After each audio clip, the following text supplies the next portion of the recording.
In our previous video, we talked about the embedded system components we decided to use for the IoT-enabled water treatment plant automation project we've been working on. In this video, we'll be discussing the back-end and front-end solutions we've chosen and utilized. All our embedded systems and IT infrastructure need to communicate seamlessly. This includes everything from the embedded systems to our servers, and from the website where users interact with the system, to the server software that connects with the database. Everyone needs to speak the same language and communicate easily with each other. Thankfully, we don't have to build this from scratch. Our lifesaver in this regard is MQTT.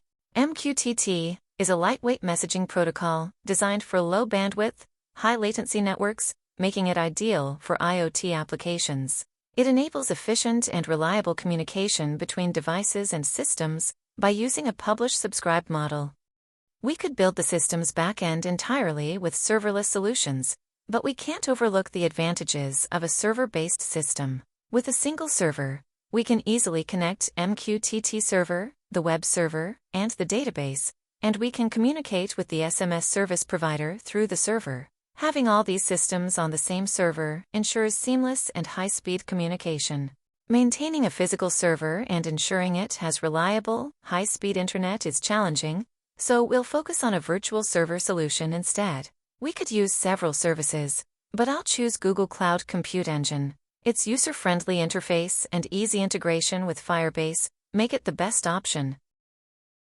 Creating a virtual server on Google Cloud is just a few clicks away. First, we select the type of server we need. Since I don't need a graphical interface and don't require much system resources at the start, I chose an E2 small server with a Linux operating system. The cost for this server is almost negligible. If I ever need a larger server or a multi-server setup in the future, upgrading the system is straightforward.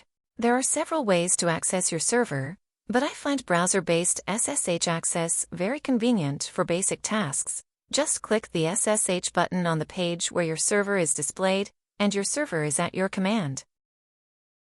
Now we have an affordable virtual server without the hassle of maintenance and repairs. We've got plenty to do with our server, but first, let's take a look at Firebase. Firebase is a Google platform for building and managing mobile and web apps. It offers tools like real-time databases, authentication, and cloud storage, making it easy to develop, deploy, and scale apps quickly. Since our automation system will be remotely accessible, the first service we'll use is authentication. Google is quite generous in this area, offering not just the classic email password sign-in options, but also SMS multi-factor authentication and many other providers that are easy to integrate. For now, the email password combo will be sufficient for us.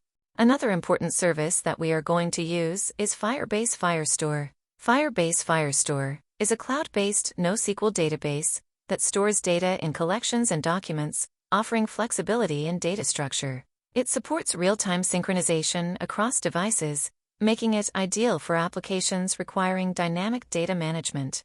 And the last Firebase service we will use for this project is Remote Functions. Firebase Remote Functions is a serverless service that runs code in response to Firebase events, or HTTP requests. It allows you to handle back-end tasks like processing payments or sending notifications without managing servers, scaling automatically with demand. This way, we can seamlessly integrate serverless functions into our system whenever needed. Now we can return to our server.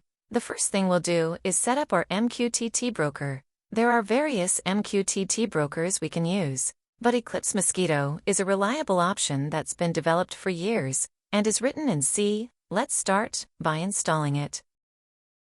First, let's update our Linux system. Then, we'll install the Mosquito broker and the Mosquito client's tools to test the broker.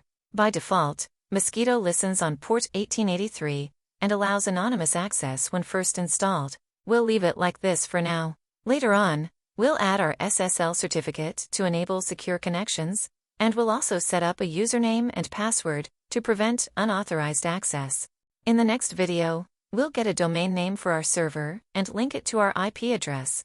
After that, we'll install our web server software and obtain an SSL certificate. If you're interested in seeing the next part, Please like our video and subscribe to our channel.